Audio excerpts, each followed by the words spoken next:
एक समय की बात है, एक नगर में एक साहूकारनी रहा करती थी। उसके 7 लड़के थे। एक दिन की बात है, साहूकारनी जंगल में मिट्टी लेने गई। मिट्टी में सेही के बच्चे सो रहे थे।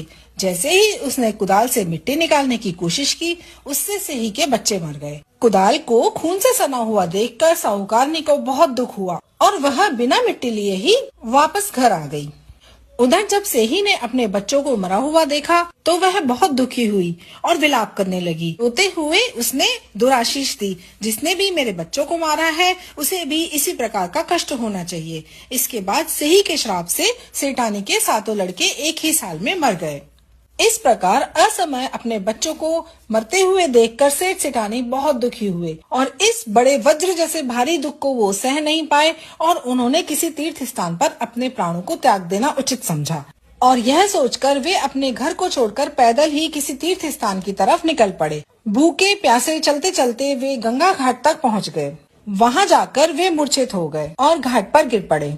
उनकी यह दशा देखकर करुणामयी माँ अहोई ने उनको मृत्यु से बचाने के लिए उनके पापों का अंत करना चाहा और इस अवसर पर आकाशवाणी हुई कि हे सेठ, तेरी सेठानी ने मिट्टी खोदते समय ध्यान न देकर सेही के बच्चों को मार दिया था। उसके कारण तुम्हें अपने बच्चों का दुख देखना पड़ा। अब यदि अगर तुम पुनः घर जाकर मन लगाकर गऊ की सेवा करोगे और अहोई देवी का विधि विधान से व्रत आरंभ करके प्राणियों पर दया रखते हुए स्वप्न में भी किसी को कष्ट नहीं दोगे तो तुम्हें भगवान की कृपा से पुनः संतान का सुख प्राप्त होगा। इस प्रकार की आकाशवाणी सुनकर सेठ सेठानी के मन में धीरज आया। वे माँ अहोई का स्मरण करते हुए अपने घर को चले आए। इसके बाद श्रद्धा भक्ति से अहोई माता के व्रत के साथ साथ गौ माता की सेवा करना भी प्रारंभ कर दिया। उन्होंने सब जीवों पर दया भाव रखते हुए क्रोध और द्वेष का हमेशा के लिए परित्याग कर दिया।